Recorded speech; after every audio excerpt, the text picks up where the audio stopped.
try to figure out what your voice is. Like, don't try to be someone you're not, because it's just never going to work. Figure out what your little differentiator is and just hammer that. That's Ross Pomerantz, creator of Corporate Bro and the founder of Corp Capital. People buy from people, and as much as you can infuse your own voice and humanity into it, it's going to feel different and it's going to feel truer.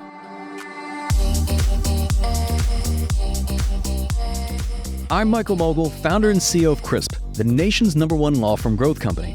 I've built my business through practice, not theory. Crisp started with just $500 to my name and has grown to over 8 figures in revenue over the last few years, earning a spot on the Inc. 500 list of the fastest growing private companies in America.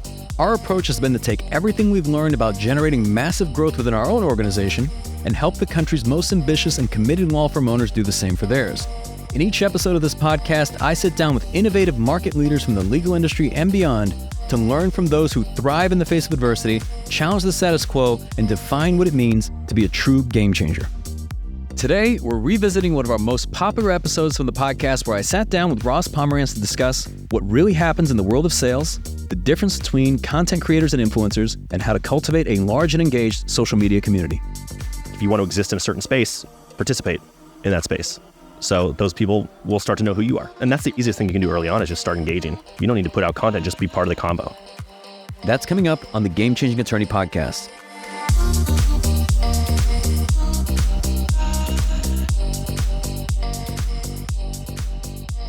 Before we begin today's episode, I want to remind you that we aren't beholden to any sponsors or run any ads on this podcast. This allows us to present all of our episodes raw and unfiltered. I'm not going to push any made-to-order meal services on you or try to save you any money on your car insurance. That being said, I have one small request. If you receive any value from this podcast, please give it a 5-star review. Pay the fee so we can keep this podcast free. Ross, welcome to the podcast. Thank you very much. Honored to be here. This is going to be a lot of fun. So I don't know how many of the people listening have seen you or any of your videos, but I can promise you that they will either pause this podcast at some point or right after the podcast and go and watch this stuff. So now, between content creator, comic, writer, producer, entrepreneur, known by, can we say... What a douchebag. Can we say millions? Known by millions? Yeah. Millions that would around be the world? fair. Billions? Liked by millions? No. Known by millions, yes. I heard from a colleague over the weekend. He was saying that the advice that his father gave him was that, the goal in life is to be known for something. It doesn't have to be something good, but just to be known for something. Right. Be memorable. That's it. But I'd love to take it back to the early years of what shaped Ross and why are you the way you are? Well, I'm from here, from Atlanta. I was telling other folks, I haven't been back in 19 years. It's been a minute, but Atlanta was hugely influential on me. I mean, I was, growing up on Outkast, and, that'll make you some sort of way. And I moved to the Bay Area when I was 13, 14, like right when I was just starting to talk to girls. So that was a rough time for me. And I... No accent. No accent. So I still say y'all, and it'll come out a little bit in certain situations, mostly involving drinking. But when I moved, people were like, "Oh, you say y'all, do you live on a plantation?" I would get ridiculed. New kid in school. Everybody's been going to school together for 7, 8 years. And I just got bullied for it. So I went from saying y'all to saying hella. And it's or hecka before you could say hella, before your parents will let you say that. So I lost the accent. And it's one of my bigger regrets because the accent kind of plays. But I grew up a big baseball player, kind of played all the sports, thought I was going to be a major leaguer, still a huge Braves fan. No one told me that I was going to only be 5'11", so I wasn't exactly projectable to scouts. I threw pretty hard, and I had a 2-year stint in independent minor league baseball. But I decided, I was like, if I'm not successful in baseball, I'm going to be successful in business. What the fuck does that mean? I don't know. I didn't even know what it meant. I don't know business, or just do business stuff. And so like many washed up athletes with no hard skills at all who didn't focus that hard in college, I ended up in sales, tech sales. So I went to go work at Oracle for a business development role. And I was like, yeah, I'm down to go develop some business. Like, I don't know what that means, but Oracle, that's where the Warriors play. And it was sales. Turned out it was sales. So I was on the phones, ripping dials, calling, IT folks, selling products I didn't understand, working with Fortune 100 companies, which was wild. I'm like 22. I don't know what the hell anything is, and slanging deals. And so during that time, I was miserable, as most folks are in sales, because it's a really hard job. And one of the greatest skills you can possibly learn. You were forced to learn it when you were pitching this company or pitching this product for, those 20 it was probably a lot more than 21, 22 times. But I was like, I got to document this. I was like, how the hell is this? I was in this building called Twin Dolphin. So Oracle has this beautiful campus right off the freeway, and they're shaped like database buildings. Database is not a physical thing, but in theory, they build the buildings in the shape of databases. Cool. Across the streets where all the salespeople go in this shithole called Twin Dolphin. 4,000 salespeople, place smelled horrible. It was like a locker room, truly. 20 to 40 years old, slanging millions and millions of dollars. No idea what they're selling, no idea what they're doing. And I was like, why is no one talking about this? Like, this is how I ended up here in the first place, because no one told me what this was. I just was like, oh, that's a cool sounding company, and I'm going to go there. And that's when I started Corporate Bros. I looked around, I was like, everybody here is just a corporate bro. Man, woman, doesn't matter, corporate bros. We're all wearing like button downs and khakis and whatever dress stuff that didn't quite fit us. We'd go party super hard on the weekends, come back just hungover and do it all over again. And I was like, yeah, I got to document this. So I created Corporate Bro, which was, for lack of a better description, the video version of Dilbert. So Corporate Bro was always third person, and I was playing the character of Corporate Bro. So it all started as Corporate Bro has a rough sales call. Corporate Bro nearly dies in his chair. We had these chairs that would lean back slightly too far. You know, that moment where you're like, oh my God, I thought it was going to tip. They were never going to tip, but you feel like that. So it's all the little things. Back when headsets were wired, you'd forget it was around your neck. Someone's like, you want to go to lunch? You get up, you walk away, and you hang yourself briefly. So it was just making fun of dumb little shit like that, and it was purely catharsis. And this was around the time, I think, was Vine that was taken off? Vine, exactly. Yes, 6-second videos back in the infant days of social media, before Instagram even had video, long before TikTok. I mean, Vine was basically the OG TikTok. They just didn't have the algorithms. They didn't have the machine learning and all that stuff. So I just was making it for my team. I didn't have any intent to be a social media content creator or influencer, as they say. I just did it because it made me feel better. Even prior to all this, had you kind of dabbled at all in comedy or skits or anything like that? So growing up, and I think this is probably part of my move from Atlanta. I mean, I was always the shy, funny kid, and it was purely a defense thing. I think I was just, I know, still am probably, very self-conscious. And it was kind of like Eminem in 8 Mile, where he's like, if I freestyle about myself and shit on myself, then nobody else can hurt me because I've already said it all. And so it was very similar to that. I was just very self-deprecating. I, would rag on myself, and I was the weird, goofy guy. No one ever pushed me towards creative or comedy, for that matter. People would be like, oh, you should totally do stand-up. And I'm like, yeah, okay, sweet. Never took a step towards that. That's why it was always like business. I was going to be successful in business. My mom is in financial services for 45 years. She just retired. I mean, my dad's a sports journalist, so that's creative, I would say. He's a writer, and, it's like I'm going to be nothing like my parents, and yet here I am, basically a business writer in a lot of ways. Film school never crossed my mind. I don't even think I became intellectually curious until my late 20s.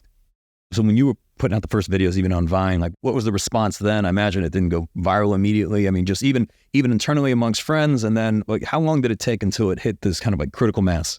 I've never gone viral in my opinion, standards. I never had I wasn't someone who was just toiling around and had one video just pop off and overnight success. It's been sort of a process of trying to put out one video a week for 9 years. I would say critical mass hit. So I started kind of doing it for fun. It was just making fun of my friends, and my team liked it. They shared it with another team, and then kind of internally at Oracle, it was just like, oh, when are you gonna do the next video? I was like, I don't know, when I hit my number and I have time, and there was no rigor to it. But 2015, one of my teammates at Oracle had sent my videos to renowned publication Total Frat Move and another one called Bro Bible, both of which we're talking like New York Times, Wall Street Journal shit. And they published my stuff, and they're like, this is the account you should follow. And they were Barstool before Barstool. So they actually were a pretty active community. And for me, that took me from like the thousands to the tens of thousands, probably like low 10, maybe 12, 13,000. And that was the first time I was ever like, this could work. And this is funny to people who aren't my friends, because I always I'm funny in context with my friends because they know me. It's Ross, he's doing that dumb shit again. But this was like, oh, other people are resonating. They have no context of who Ross is. And that's when I decided to be like, let's write, let's have a filming schedule, let's start putting some thought behind this.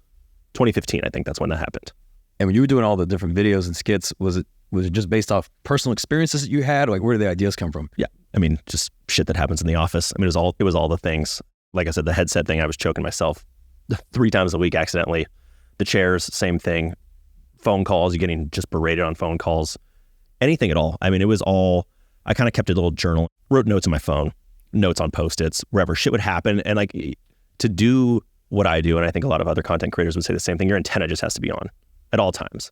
Even in a serious moment, whatever, prospect's saying something to you, your manager's saying something to you, there's just moments of ridiculousness and hilarity behind this whole guise of what we call professional.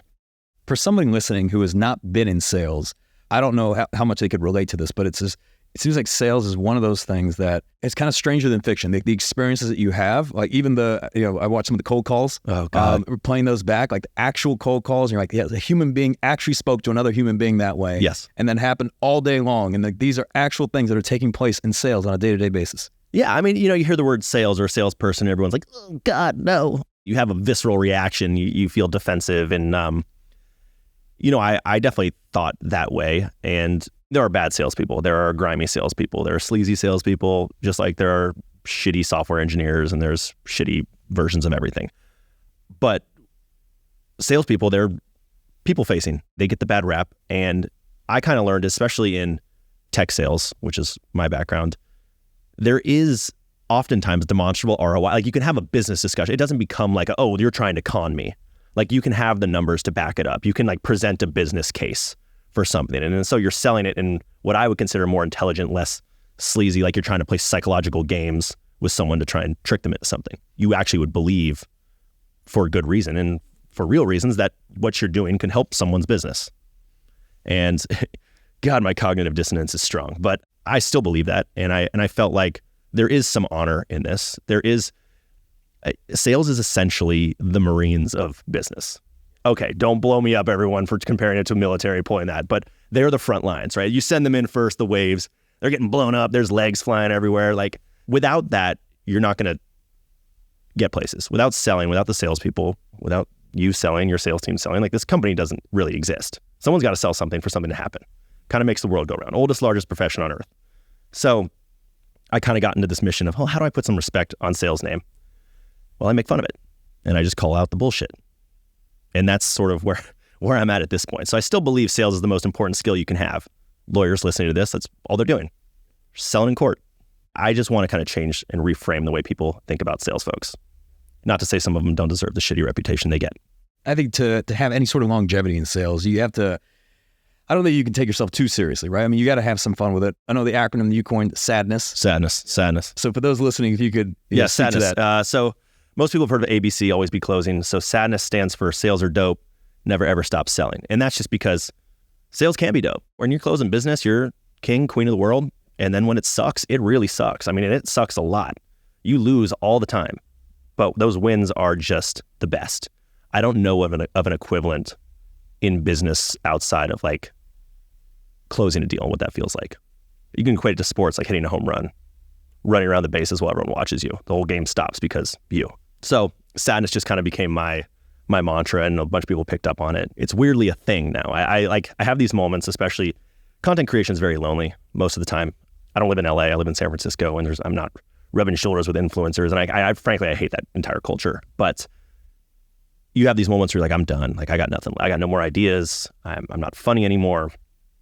And I have a stupid little neon light that's sadness in my office.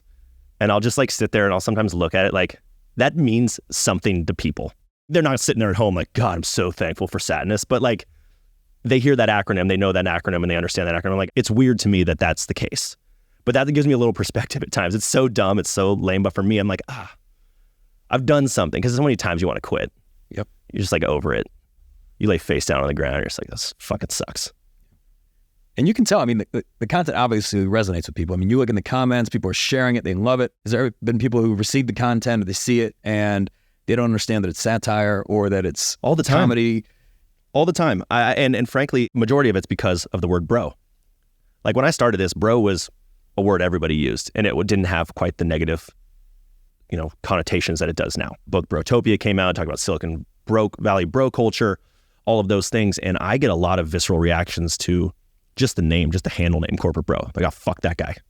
Fuck that guy. Well, the whole point is I'm making fun of like this. I'm like making fun of this world. Like I'm calling the bullshit on this, but people don't want to go there. God, we could talk at length about how polarized people are and how quick people are to be pissed about things. And that's kind of what we're all tuning ourselves to, is to be upset. And a lot of that is thanks to social media. But yeah, a lot of people don't receive it that well. I think because of that, there's a slight barrier to entry for my content. Like, I think it's similar to sales. To get into my content, you need to see it a few times, buy into the shtick. Like a lot of comedians, you don't like them, and then you hear enough jokes and you're like, oh, you start to get on their level, and they're like, oh, now you're immersed. And so once people are in, they love it, but I'm not going to say it's for everyone. It's definitely not for everyone. Yeah. But, and I will say, I mean, just especially salespeople who've experienced either the exact thing that you're depicting or versions of that, I mean, it obviously resonates with them. They're like, okay, one of us, someone's bringing this to light. I think the goal also, I heard you mention this before, is to encourage more accountability in this world. Just accountability. I mean, just across the board. A lot of my stuff recently has been making fun of CEOs and layoffs and so forth. And just like the heartlessness that has been taking place and has taken place for so long. And now social media has allowed people to expose it. There was a huge video that went viral of an account executive who was fired from Cloudflare. She posted her layoff video, and it was a tough listen. And like her story, while it blew up in the media, this story's been happening for years. And so a lot of what I like to do is just call bullshit on this whole idea of professional. I think professional is often used as a crutch to be fake and remove the humanity out of business and life, which is just fundamentally irresponsible and stupid to do, because business is relationships, and that's fundamentally human. And so a lot of people don't like that. I've flown very close to the sun many times. I'm waiting for my cease and desist, my lawsuits to hit. Yeah, which maybe need someone. Yeah, any listeners out here want to defend me when that happens, that would be really great. In the court of public opinion, it's a good thing. But you still got people being like, how dare she do that? Like, it's private information. It's like, companies don't give a shit about you. Businesses are there to make money. Like, that's capital. That's how it works. And I'm not saying that's wrong necessarily, but I say don't fall in love with your company because it'll never love you back. Like, that's true. You fall in love with the people you work with at your company, and you want to work for those people. You don't want to work for the company itself. You want to work for the people. And the more people that people are, it's all gonna be better. So yeah, I try to call the bullshit. I make enemies doing that. And I can die on that hill. I'm okay going down on that hill. Stop fucking with people. That's it. I don't know. I'm not trying to be the arbiter of justice, but I have a platform. Like, we work with a lot of businesses that are small business that do care about their people, that a lot of them are trying to do their best. So I wouldn't say it applies to everyone, but the examples you mentioned, I agree 100%. When a company is hiring a ton of, let's say a giant sales force, then shortly after they're laying them off, and these are people that weren't even fully ramped yet, right? I mean, they didn't even have an opportunity to miss quota, right? So that type of thing obviously is no good. You see it a lot. You're right in SaaS. I mean, it's been very, very common there. But I want to say for the people listening, because you have a lot of small business, they're not all bad. No, not at all. I'm definitely not saying they're all bad. The small businesses are the ones where the relationships tend to be the best, where you get more of that face time. It becomes, as companies get bigger, it's harder to maintain that culture of humanity, and that's the challenge. But of course, no business, just like no band playing in concerts in their garage, like, doesn't want to go play Madison Square Garden. It's not like a band can go interact with every single one of their people. Like, they're going to lose some of that human. That's how it works. But it's just not losing sight of that. And I'm glad you were doing that. I remember I think you put out a video at this point, maybe even a couple of years ago, where it was like the CEO was laying off a large portion of their team. Then they went off on, like, I think they were at their lake house, or it was like a retreat, right? And like, I'm just heartbroken over this. Right? Yeah, wiping their tears with money. That's right. Yeah, that's right. Yeah, it's the same thing. I mean, again, last week, private equity firm that had acquired a previously public company laid off 400 people, and the guy laying them off was on his yacht. He was literally on his yacht. He couldn't even blur his background. Dude, what are you doing? Like, blur your background. I mean, that's just stupid. That's just dumb, heartless shit right there. Like, layoffs happen. Healthy businesses, they lay people off. That's how it works. I'm not saying layoffs are bad, but just like, have some compassion. Yeah. On your yacht. Like, dude. Agreed. So let's say on a long enough time scale, what would you say is like kind of the ultimate goal, corporate bro, with the content, putting it all out? Like, what would you say that was success? What would success? I get this question a lot, and the answer is I don't know. I like bouncing from project to project. We shot our web series. Working with different brands is very interesting and fun and unique challenges. Just launched a podcast. I run a small investment syndicate. Speaking of things that I hate and want to become, VC. I want to run something like that and invest in some of these smaller, obviously AI is a hot word right now, but kind of creator AI future SaaS companies, and teaching people how to do that. There's a financial literacy component. So my mom's like, that's her whole mission has been financial literacy and teaching people how to invest. And I want to be able to do that too, because I think that's just something that a lot of people don't get in school. So I can't be the first to say this, but ultimately, it sounds like there was a number of people that you were around that, let's say the sales community, that was taken advantage of, and you took a stand, putting out a bunch of content, and then maybe the ultimate goal is to take them with you, right, and pay it forward and help the very people that you saw being taken advantage of. I think that's fair. And again, like the whole high horse, like self-righteousness, I hear it, but it's not untrue. Like I do want that. People laugh more when they're happy. And that's why I went after making fun of the layoffs and so forth. Like a lot of people who follow my stuff were getting laid off, and that sucks. And so I was like, well, how can I bring some levity to this situation? And some people were like, too soon, but most people were like, top comment I caught the other day, it was like, I just got laid off and I needed this. Like that's all I can ask for. Like that means I did what I was trying to do. And I don't always do that. Sometimes I miss. I can understand. I actually have empathy towards this because the same thing, I'm very much a sales CEO. You know, in the early years, if I didn't sell, I didn't eat.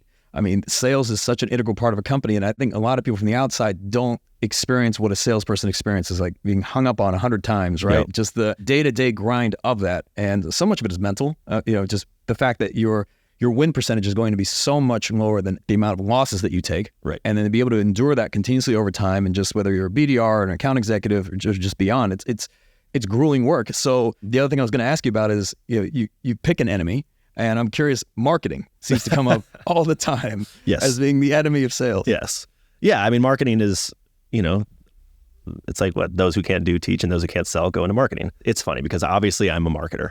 Like that's the joke now is I make video content. I work with brands and I do marketing essentially. But when you're a salesperson, all you want is hot leads. All you want is marketing support, marketing just to do their job. And a lot of them don't. Again, there's bad salespeople, there's bad marketers, but a lot of my shtick is just shitting on marketing, mostly because coming from the sales side, huge ass at 111-222-333 is probably not a hot lead. I still believe that the best marketers have had some sales experience. I think a lot of people in life would be better served if they had to spend some time on the phones, have some real perspective. You literally went through it, and then you get to a point that things start snowballing, things start improving, you start closing a few more, and then a few more, and then people start to see that you've closed more, and then suddenly you've got a podcast and you've got a whole room dedicated to a podcast, and you got 100 people working for you. Well, and I'm also the belief that, I guess maybe it's just because I'm so biased towards sales, that I think marketing and sales really should be one function and like one team working together. It shouldn't be like marketing does, X, Y, Z, while sales does something different. Like marketing brings in the leads and sales closes the leads. It really should be, the two communicating with one another, sales saying, well, here's what's working, here's what's not, and then marketing adjusting the messaging. And, the best organizations are that way. Like sales and marketing work very, very closely. And the theory I kind of subscribe to, and maybe this is divisive, but it's like you either build a product or you sell a product, and everything else supports those two functions, period. And so marketing being part of that sales motion, any healthy, successful company has done that well. I love marketing, but I can't like publicly, really admit that. Oh, it's hilarious. The character can't admit that, Yeah. The leads suck because of marketing. Yeah. Right? That's marketing's fault. Yeah. Just blame everything on marketing. And I love the video you did with just talking about the different ways in which like salespeople spend their time versus the marketing people spend their time. I think the marketing people, they're going out to eat. Yeah, they're not in the office till 11. They got their hour and a half lunch. They got to do their foam roll and stretching in the afternoon. Maybe grab a latte. And salespeople are just sweating from 7 to like end of work day, whatever that is.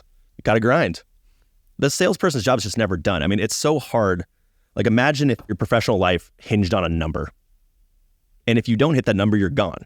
No other functions have that.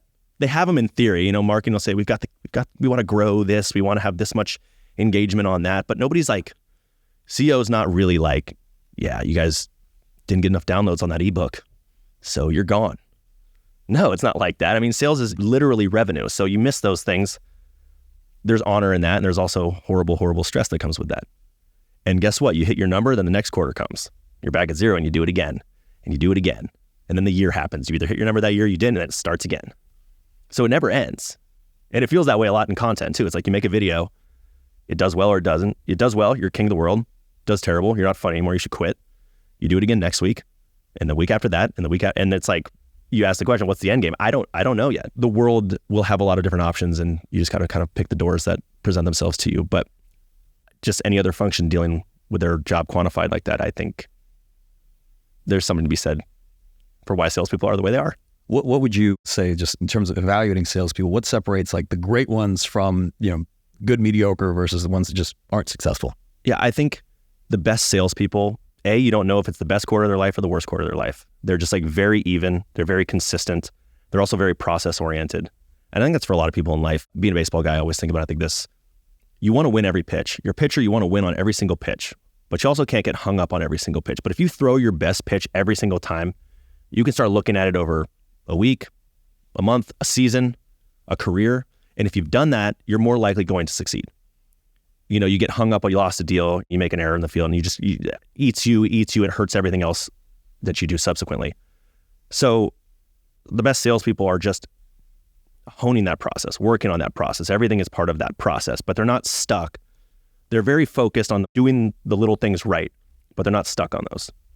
Because if they do the little things right over the course of a year, things will work out better for them. So that's what I think typically separates the best salespeople. They're also they got a lot of grit, mental fortitude. Like you said, they lose a lot. We do a lot. We're professional losers. Being able to weather that from a mental standpoint, the best do that. And I do believe most people have a shelf life in sales. How long can you last before you sell out and go to management? You know, and then you start becoming more of a therapist to your reps versus selling yourself. There's something to be said for that and having that perspective. So those folks who are mentally resilient, so process-oriented, mentally resilient, and just consistent. And I want to go back to the content creation of like, I know you're on a lot of different platforms now, whether it's, you know, TikTok, Instagram, Facebook, Meta, whatever. But LinkedIn, is that the one you're killing it on? More so than the others. Yeah. LinkedIn. LinkedIn and I have a very... You're like the Mr. Beast of LinkedIn. Yeah, wow, that's a gross overstatement, but I'll take it. I love LinkedIn. So I've been doing content on LinkedIn for a long time. And I actually got banned from LinkedIn for doing content in the early days, like 2019, classic move. I got fired on a Friday. And by fired, I mean they kicked me off the platform on a Friday of a long weekend so that I could, quote, cool off. Because apparently Corporate Bro isn't a real person. And this was at the time where you had to be a, quote unquote, real person to be on LinkedIn. And I was like, you guys know who I am. Like, your whole company knows who I am. You all follow me. Like, why? You guys need content. All their content on there was Richard Branson inspirational quotes or stupid math problems. It was like Facebook it's like boomer Facebook on LinkedIn. But now, fast forward to 2024, wherever we are, I'm part of their creator program. I'm like one of their top voices on LinkedIn. Now they've kind of realized, oh, well, content would be kind of sweet on our platform if we want a social network that continues to thrive. So they've invested a lot in creators now, which their business is growing like crazy. And for that reason, because now people are actually getting content they give a shit about. So I love LinkedIn. It's also just like, I mean, it's the lowest hanging fruit for people who are thinking about getting into social media. Like, go to LinkedIn.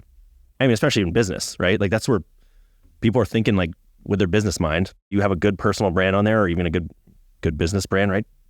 It's going to translate to revenue for you. It just is. So I can't stress how truly important I think LinkedIn is for anybody who's trying to either build their business or build their personal brand, especially right now, given that it's not saturated. Yeah. There's a lot of interesting things happening on LinkedIn, like especially a lot of like the long form content where either somebody is announcing, I just quit this job and this is why I felt, you know, that this point in my life, this is why this was very helpful to me. Or you have a CEO giving life advice. Just the long form stuff is hilarious. You know, I can't tell how much of it is genuine versus ChatGPT, right? Of the long form stuff. But I love your content because it's great videos. What's your thought on the long form text content? Yeah. There is some good stuff out there. There's also a lot of, like you said, ChatGPT writing stuff for CEOs and people just trying to stay relevant, stay kind of in the top of mind. And you can read through that pretty quickly. You can kind of see what's bullshit and what's not. You know, you'll find your people just like any other platform. You find the people you resonate with, you follow them. It takes a little upfront work, right? You got to curate your feed. You got to find the right people because I'm sure base level LinkedIn is not the best. Just the way if you log on to TikTok for the first time, you're like, what the fuck is this? You got to like a few things. You got to follow a few things and then it starts to triangulate. So yeah, I mean, there's a lot of people on there who are just virtue signaling and spewing platitudes and a bunch of bullshit, but there's also some really good stuff on there too. You hear me, LinkedIn? Can you believe I'm talking nicely about you? You fuckers. Yeah, it's like boost the algorithm. Because I mean, that I imagine must get frustrating too. I mean, we've seen content pieces we'll put up, and not even just LinkedIn, but whether it's TikTok or Instagram, sometimes you'll put up the exact same piece of content, then you just re-upload it again. Sometimes it's even different thumbnail, maybe like a second shorter, and it hits. First time you put it up, nothing. It's so frustrating. Yeah. The whole algorithmic approach to this stuff. And I get it from a social media. If I'm running a social media company, their whole goal is time on platform. That's why they're putting inflammatory posts in front of you, shit to rile you up, piss you off, make you want to swipe, make you want to engage. It's really frustrating because you'll make something and you'll sit there and say, is this for me or is this for the algorithm? Is this what I think the algorithm's going to actually show my followers? Like, they've chosen to follow me. Why can't they just see the content I make when I make content? Now the algorithms, basically the way they work is they'll go out to a subset. So it'll go to 5% of your followers. If it does well there, it goes to 10. If it does there, well, 25. And then it kind of expands out like a droplet landing in a pond. But never 100. Never 100. Yeah. Never 100. Like, what happened to the good old days of a chronological feed where it's like anybody I followed, I'll just scroll and I'll see like timestamp when they posted. Gone. So I heard you share this in an interview. This sounds a little bit clickbaity, that you had 5 strategies to cultivate a large and engaged social media community. You said intentionality, consistency, authenticity, experiment, and engage. Do you still agree with those? Yeah. Yeah. I mean, people they tend to lead with what they think other people want. You're never going to last on social media unless you do what you want. So I do believe in that. I believe in the consistency piece. I want to be a content creator. Okay, go make content for 6 months and hit me up. Then I'm happy to talk to you. Like, prove that you have the mental wherewithal to like produce and have it mean nothing. I mean, for me, this was mostly a choice, but I didn't make any money on my social media for 6 years. I genuinely just was like, I don't even want to think about that. I just want to make content, stuff that I like. So for me, that was like the authentic part. It was like, just what's my voice? What's my truth? I said, I'm going to make a video a week and I'm not going to miss a week. And I think I didn't miss my first week for 5 years, something like that. You know, the engaging part is like similar to what I was saying on LinkedIn. Like, if you want to exist in a certain space, participate in that space. So those people will start to know who you are. And that's the easiest thing you can do early on is just start engaging. You don't need to put out content, just be part of the combo. Try a bunch of different shit. I mean, you mentioned like you posted the same thing in different places and they perform differently.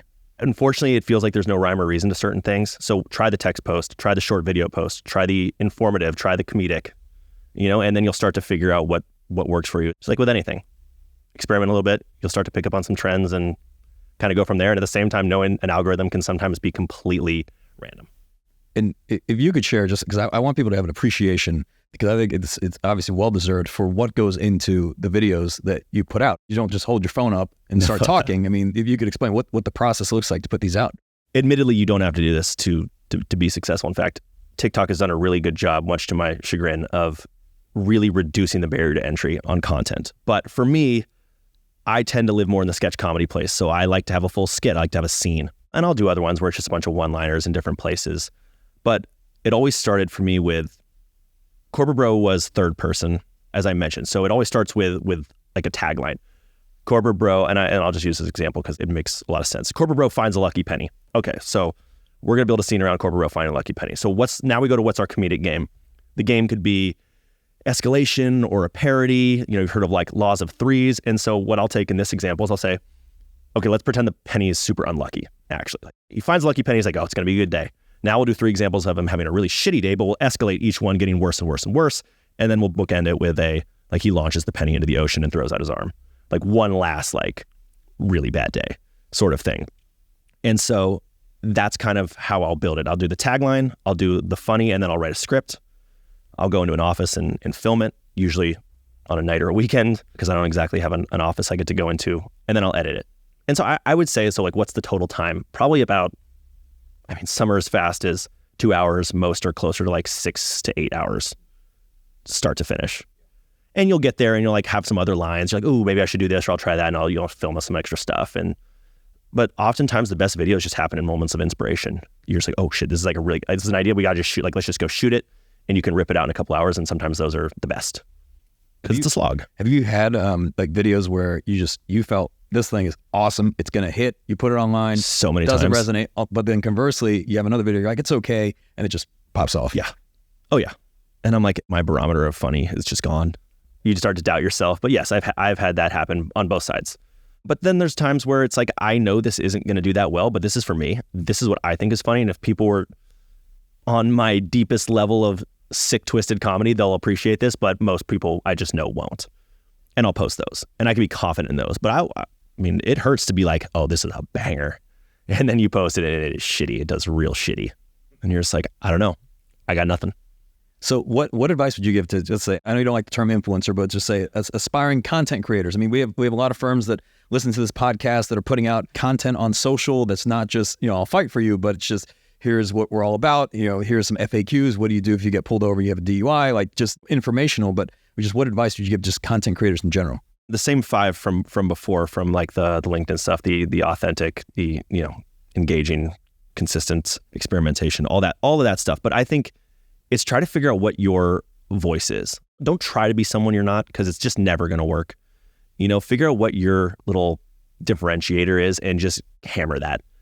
And I think, again, everyone knows this, but people buy from people, and as much as you can infuse your own voice and humanity into it, it's gonna feel different and it's gonna feel truer. I obviously love comedy, and I know the legal world isn't exactly funny all the time. And I'm like, shit, take a risk, see what happens. Like do something crazy. I see the personal injury like lawyers ads and stuff, and I'm like, maybe they're not trying to be funny, but it's like I remember them. I remember those people on the billboards and the buses and all that stuff. What's amazing about this is the ones that you remember the most are genuinely the most successful too, right? Because they get the most calls. Yep. Now there's a lot of more traditional style lawyers out there that see that and they think, wow, this is an abomination. This is so disrespectful bullshit to the legal profession. But then their phone's not ringing, right? So now their hand is almost forced in that they have to market or advertise in some way, and they have to be memorable. Yep. But it got a little bit extreme. There was a law that was passed in the 1970s that allowed for legal advertising, and this is when you got these guys dressing up as gorillas and slinging hammers and the hammer one. I still remember that. Semi trucks. Yeah. So it's gotten a little bit out of control. But that being said, I don't think they would be doing that if it wasn't working. So to your point, it is important to be memorable. Now, just like on TikTok, I think when TikTok was first taken off, I saw a bunch of lawyers. Everyone was doing these TikTok dances, and we were saying like, you don't have to do that. You don't have to do that. You can do other types of content. Yeah. Yes, there's so many different types of content you can do, and it's kind of figuring out what works for you. But again, those things are memorable. And I agree, sometimes you got to play the game. You got to step into the arena and play the game a little bit. I would say, like, if I'm going, I would just go back to those kind of 5 bullets on experimenting with stuff, but I would be there. I would do something. Even if it's hiring someone younger and being like, hey, go make some shit. See what happens. Like, you're starting to see companies hire internal, we'll call them, but like internal social media managers who are making social, like we'll call them influencers, like company influencers. Duolingo is like the prime example of a company that's got 5 million followers on TikTok because they had their mascot doing TikTok dances and other like hilarious shit. Had nothing to do with their product, but they love the brand. And I guarantee more people are downloading Duolingo as a result. I know it's a little bit more nuanced and difficult in the legal profession. And I've got ahead of I guess, somewhat of a serious question, but I'm just more so curious than anything else. Have you seen, just doing these different skits and sketches and just comedy as a whole, have you seen the reception of that change over the past several years? Just, you start to see a lot of people getting very offended. With certain types of comedy. You see comedians speaking out that they don't want to do comedy sketches at universities. Yep. Have you seen any of that play out just through, some of the content you've done? Oh yeah, many times. And it's really exhausting. It's truly exhausting because I think we're getting away from this assuming best intent sort of situation. You don't have to get offended. It was just funny, right? And you can, right. Like you're choosing to be mad about something. This is ridiculous, but I got called out recently for calling myself a white guy. Like I was making fun of myself for being a white guy, and like I was just trying to be a little bit self-aware. And they're like, "Yeah, too woke for me." And I was like, "I'm sorry. So are you defending the white guy? You're offended on my behalf as a white guy from making fun of myself and being self-aware." But I like this. We've come so full circle. Like now you are offended on my own behalf when I'm making fun of myself. So like it starts to get really difficult when people are getting offended on behalf of other people who aren't offended in the first place. And like, it's not to say the whole world is like that, but we've gotten away from assuming best intent. Like if you're watching a comedy page or going to a comedy show, like they're doing jokes. A lot of things that people say in comedy shows aren't real. And so it's hard. It's definitely much harder. It forces you to evolve though. Like you can't just go out and say offensive shit. Not that I'm trying to do that, but my goal is to walk the line. I want to straddle that line where someone says, okay, I'm not offended. I feel like maybe I should be, but I can't figure out the reason why, so I'm not offended. And they're just like thinking to themselves, they're like, this is funny, but I can't tell if it's because it's wrong or right. Like that, like when you can't decide, I'm like, that's where I want to be. It's a sharp little edge, and if you go too far, you get destroyed. And if you come up short, then everyone's like, meh, not funny. But the short answer is yes, I've seen a huge shift in that, and it's not ideal, but that's the ebbs and flows of society, and we'll flip back to the other side at some point. Everyone will be going way too far and it'll come back again, won't go far enough. And that's the realm of comedy. You're not gonna be for everyone. So then, I'm sure you've been asked this before, but just Ross versus corporate bro, how much is one like the other? Is corporate bro more like you, or are you more like corporate bro? Yeah, I mean, I would say Ross is 65% of corporate. I mean, corporate bro is like supposed to be outrageous and offensive and irreverent, and I would say I'm irreverent, and I believe I like the artist, the comedian in me is like nothing should be off limits, but Ross is also like, yeah, there's times and places. Corporate bro for me was a lot of what I wished I could say as Ross, but never would. And it was a nice facade to play this character. And you know, you could argue I use it at times as a way to take accountability or to not to shirk accountability and be like, oh, that was the character, that wasn't Ross. And yeah, of course, especially when you're trying to hold a corporate job, you know, you need to delineate yourself and your character. I will say now, so what I'm trying to do right now, rebrand isn't the right word, but evolve the brand away from the bro piece. So even in like the podcast we just launched, I'm not on there as corporate bro, I'm on there as corp. Like people call me corp in life and I'm okay with that. But again, the bro thing is going to stop some people from listening. Fuck that, another douchey white bro. I don't want that system one response to be negative towards me. And I can't necessarily control that. I mean, my hope is that then they'll listen to it a few times like, oh, like he's not like that. He's married. He's like to his high school sweetheart. He's like runs these various organizations and does all these things that are just like very antithesis of a corporate bro. And that he plays a character, and Ross is not that guy. He's very thoughtful about these things. But, you know, the reality is like, I am going to run into that no matter what. But I am trying to evolve that. I'm trying to lose the bro out of the name. I've been trying to get that handle off of Instagram and other places. It's a 6-figure problem for me. And that's just of what if people have told me, of what I'm aware of, like revenue wise, of like speaking engagements and brand things where people are like, yes, we got all the way to the top and CEO was on board, but then we had somebody come in from somewhere else who was just like, yeah, I don't know about this, like working with a guy called bro. No knock on you. Well, kind of a knock on me, but all things equal, I fundamentally believe if I wasn't corporate bro, if I was just like corporate dude or something, I would be in a slightly different position. It's interesting saying dude and bro. You know, the guy, founder of Dude Wipes. Yeah. You know, they're killing it. 9-figure business. Yeah. And their whole thing, I mean, they talk about like the billions of butts that they wiped with these like, you know, like great business. Wonderful. But total masterclass of branding. Yeah. Yeah. But dude seems to work, right? No one's offended by dude. Right. But again, bro just kind of became this negative, like you think about barstool culture and frat culture and misogyny, and it's all gotten kind of like lumped into one for X reasons, Y reasons, doesn't matter. It just has. And so as someone who walks around with the name corporate bro, there's going to be people who don't like it. So I have to adjust. And that's part of what I'm trying to do. Then wouldn't discount the fact that you've got millions of followers. You know, yeah, no, there's still people, you know, right? I mean, those who get like the rational person, it's always like squeaky wheel, right? Is like the loud minority of people who are pissed off. Like I'm going to hear from them more than the most people who are like, yeah, this is funny. And they live their lives and they don't need to say anything or want to say anything. And that's the truth. But I don't want people to be pissed off at me. I don't like when people are mad at me. I don't want them to hate me, especially for reasons that, in my opinion, aren't true. But for any reason, I still feel like I have to do something about it. I have to take some steps on my end to adjust the brand, rebrand, not even change the voice, but just the perception. So I don't think the comedy will change, but I got to do something. But the whole brand, I mean, it seems like that's opened up a lot of opportunities for you. I mean, obviously come a long way from being BDR at Oracle, right? Yeah. And did you ever anticipate that it would, you know, catch on the way it has? God, no. It was purely catharsis for myself. It just turned out sales is a large profession across the world. So what's really cool is, you know, I've gotten to speak at teams in Asia and Europe and Latin America, and like it's universal. All the salespeople feel the same way. They're like, my product sucks, my quota's too high, and marketing doesn't do fucking shit. And it just hits. It doesn't matter what language, it doesn't matter what geography or industry. It's very universal. The struggle's the same. And so that was really cool to kind of realize that it was touching people in various, you know, parts of the world. Yeah. So I wish I could say I was more intentional about it, but I sort of fell into it. And I think that's a big piece so it's so interesting because the youth coming up, they're like, what's the top profession they want to be? They all want to be influencers. Like YouTube influencer is like a top 3 wished profession for kids. As someone who business school, who's like Harvard Business School, is like, hey Ross, like I want to be an influencer like you. Like, could you hop on a call with me and like talk to me about it? And I'm like, you don't want to be an influencer. You want to be passionate about something that you can talk about and then become an influencer on that topic. Like they're working the wrong direction. And that to me is like the toughest thing to hear, because I'm like, you can't just decide this. So I'm sure some people, I'm sure if you're born with the last name Kardashian, anything you do, you're an influencer, sure.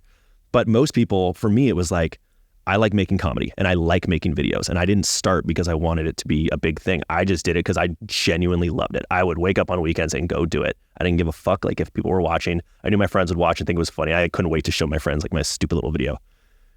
And that's how it became, because I loved it. And it's so cheesy and so lame, but like it's really interesting to see how things have flipped and everyone's trying to work backwards. Like, I want to be an influencer, but I don't know about what. Well, then you won't be one. I want to be a content creator. Well, you can go make content. There's a very starting to hear now in publications, like the difference between content creator and influencer. Like there's a lot of people who are creating content and they have a lot of followers and they're on TikTok, but they have no influence. And so I go back and forth because I think influencer is such a cringy word, but it's the brands are going after the people who genuinely have influence, who can make people change perceptions and make people act and so forth. But there's a lot of content creators who are putting out stuff and some of it's good, but there's no influence on top of that content creation. To me, the influence comes from the passion and like the true labor of love and of the topic, or just making things, generally speaking. Yeah. Before you know it, maybe it already exists, but there's going to be like actual majors and classes in colleges about how to be an influencer. There is. You're starting to see it. It's like entrepreneurship. Totally. No, it is. And it's more like you're starting to see social media management, influencer kind of like management stuff. I haven't seen anywhere with classes directly on like being an influencer, so to speak. I mean, film school. You want to go make stuff, go to film school. But it's coming. It's very much coming. Yeah, I'm the same way. I'm not a fan of the term influencer. I'm torn if this is like a good or bad thing that so many people want to be influencers, if it's just like a byproduct of a society that's getting like these dopamine hits and they associate that with success, or, you know. 100%. But I'm with you. I think people should do what they're passionate about. I mean, people follow others just because they're either super specialized at what they're doing, they have unique insights or unique take on something. They don't even have to be right. How many great podcasts are there where someone's just sharing their perspective on whether it's like politics or certain current events, and who knows if they're right? They could be wrong every single time. Right, people confidently incorrect. Who knows? Yeah. But you kind of like resonate with it. And there's so many options for content. If people ask me like, if social media disappeared, would you be pissed or like, would you be happy? I honest to God would be happy. Like, yes. I would be genuinely thrilled. Yes. If social media disappeared. I think it has been a net negative. It has been. I agree. Yes. It has. And it's because of where we've gotten. Like nobody knew what the internet was going to deliver us and what it was going to be capable of. The early days of the internet were so, you go back and look at it and these, like the early viral videos, they're so fun-loving and like cheeky, and like nobody was thinking in these malevolent We had like ways. The hamster dance. Yeah. You know?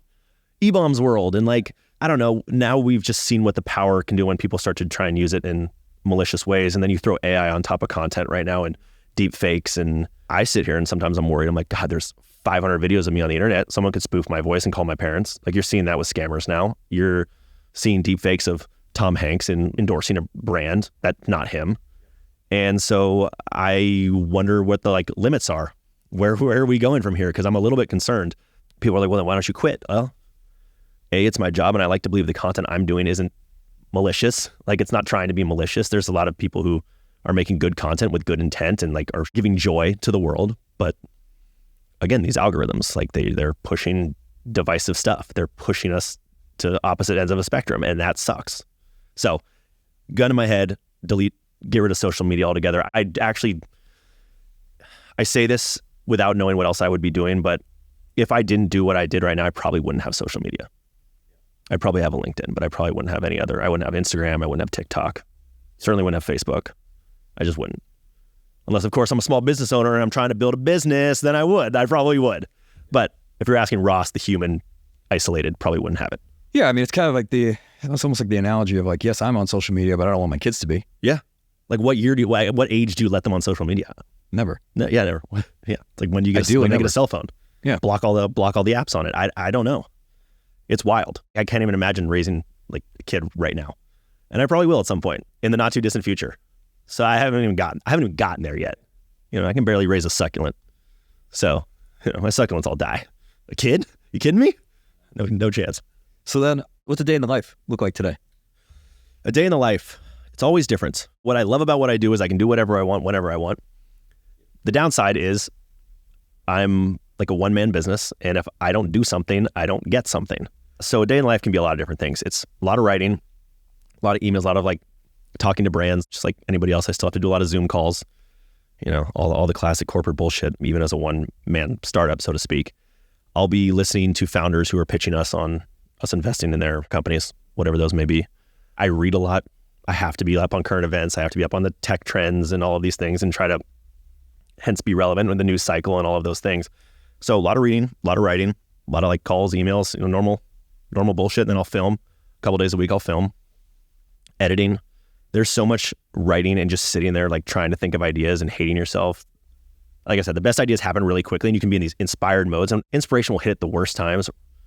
You're like driving or something and it's like, I'm sorry, I gotta like just pull over and write this down. I have to write this down or I will forget it, and that would be tragic.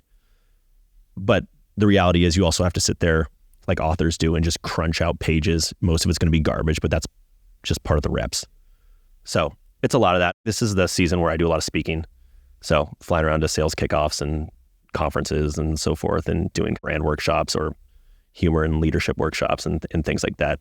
But when I do some advisory work for early stage companies. So I do use my MBA. People are always like, why'd you get your MBA? And I'm like, it's a fair question at this point, but I do like to apply it at times. So there you go. I do a lot of that. I read a while back, still gaming? Still game. What you playing? A game? Okay, please don't judge me, everyone. I am like a super nerd, so I'm playing World of Warcraft again. Are you serious? I am. I play a lot of Dota 2. I play a lot of Call of Duty. Oh, yeah. Yeah. I mean, I painted Warhammers growing up, like little action figures. Yeah. I was a competitive Halo player, a competitive Warcraft 3 player. And so you're saying Call of Duty? I play Call of Duty. I play a lot of Call of Duty. Ranked play is starting up. Season 1. I know. The new one, I'm just like, I feel like the new one's just, it's all the sweat lords who have converted over. Like, where are all the scrubs? I need some scrubs out there to help me feel. Skill-based matchmaking. Yeah. I was telling my wife about this. It. Yeah, I was telling her, I'm like, God, this skill-based matchmaking is bullshit. She's like, what are you talking about? I'm like, the better that I get, the better lobbies I'm being put in. I'm being put in with these like guys sweating, crunching Adderall, and I'm like, I can't have fun anymore. Just shrimped over the computers. I'm like, isn't that bullshit? And she's like, who cares? What are you talking about? Yeah. But who cares? You understand? Yeah. Oh, I totally understand. And I love video games because, I mean, it sounds bad, but it's like a lot of stimuli and you got to make a lot of quick decisions and it's competitive. And I love all of those elements together makes like a very enjoyable time for me. So I got a group of friends. We always play hobbies. It's like golf. I still play competitive baseball, and then gaming. Like those are my outlets of gaming's great because you shut off the world, right? You're hyper focused on something. But with the World of Warcraft re-release, took me back 20 years because I was playing that shit in like 2005, and a lot of my friends are also back on it. So it's like, yes, it's super nerdy, but we're all sitting there on Discord together chatting. Like it's very social. It's like all the boys are booting up. Yep. So it becomes just more of a hangout. We got going here. Yeah. We're squadding up this weekend. Yeah. I mean, that's what it's all about. It's just like slaying nerds with your boys. Like what could be better? So I get a lot of shit for it, but I absolutely love it. I'm built my computer. I've got a whole like gaming setup. Oh, so you're PC? PC. Yep. Okay. PC or PlayStation. Yep. I got them both depending on the game. Smart. I mix it up, console or PC. I mean, you higher skill ceiling when you got mouse and keyboard, but some games I just prefer to play with a controller. Now, I've asked a few people this. I'd love to hear your perspective on this when it comes to getting advice. I know a lot of people give advice. Sure. What's been the best piece of advice you've received, and what's been the worst piece of advice you've received? Best and worst piece of advice. I don't know who told this to me, but it was like the idea of be yourself. It's true, but it's not quite there. It's be what you need to be. You got to be malleable in a lot of situations. Like being yourself is the core of it, but also being what you need to be when you need to be it to get things done. There's a lot of facets of who we are as people, but to me, it's always be what you need to be. Be resourceful and find a way. Yep.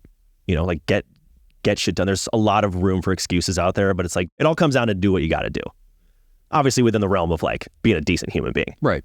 As long as it's legal and ethical. Yeah. I mean, you should hear the ethics class in business school. It's like, everyone's like, I will walk the line of gray as long as I'm not breaking a law.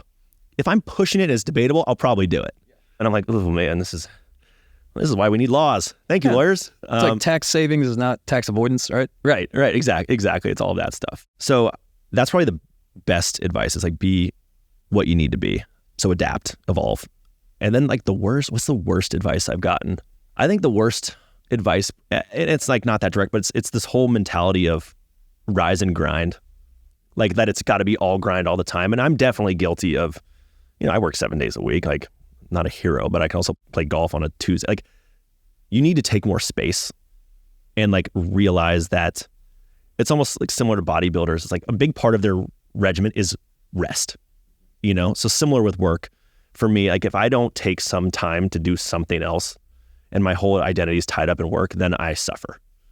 So like the whole, you always got to be working thing is just such bullshit to me.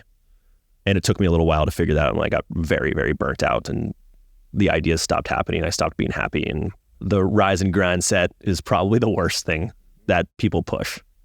You don't got to do a cold plunge at 4 a.m. Spoiler. I'll do it at 5 a.m. Right, exactly. But I can't say, if I were to tell you here all the physical benefits, I'd be lying. I mean, yeah, I'm sure it helps with inflammation and everything. I think the whole idea of doing it is because you don't want to do it. But I also can't say that that's what built this company, right? I mean, I started doing that a few months ago, right? It's actually funny that now you see this with a lot of the influencers. They're talking about like their morning routines. Yeah. But usually those morning routines came about after they became successful, not what helped them become successful. Right. And I get it. Like people are looking for that little competitive edge. Like when you're a high-performing individual and you just want like one little extra, whatever it is, you'll try a bunch of things. I'm guilty of trying those things. But at the same time, like take some space for yourself. Like there's a mental health component to all this stuff. And whether it's working out or just doing nothing or playing video games, it doesn't matter. Like, do that shit. You don't have to feel like an asshole because you play video games. Am I saving the world by playing video games? Not even a little bit. No. Could I have cured cancer by now? Potentially. But I want to be happy. I want to be happy. Now, if I could have cured cancer, I probably would have, but it's never going to happen for me. Like I said, no hard skills. Agreed. Yeah. So, Ross, as we come to a close, this being the Game Changing Attorney podcast, what does being a game changer mean to you? Being a game changer to me is just like doing what is necessary to affect the game in a positive way, in positive space or negative space. So that to me can be someone who comes in and like makes their team better by their own individual performance, or someone who knows the right time to also just like withdraw and let somebody else shine, if you will. I don't want to trigger a bunch of people, but that's why I like LeBron more than Michael Jordan. Oh, you had to drop that right at the end? I'm going to drop that right at the end. Yeah. Wow. Yeah, because LeBron James doesn't have to score. He'll do what he has to do. If he needs to, drop 10 dimes, he'll do it. He needs the board, he'll do it. Michael Jordan was like, I'm going to get 40 every game. He was a great defender, but like that's what he did. And yes, he won 6 championships, but he also didn't run into the buzzsaw known as the Golden State Warriors. So if he had to deal with the Warriors, it's probably a little bit different, but that's what it is to me. It's like being very malleable and making your team better and wherever it needs to. That's what it is to me. Just like being able to affect the game in whatever way required to win. I hope you enjoyed revisiting this episode of the Game Changing Attorney podcast with our guest, Ross Pomerantz, and have gained new insights from our timeless conversation.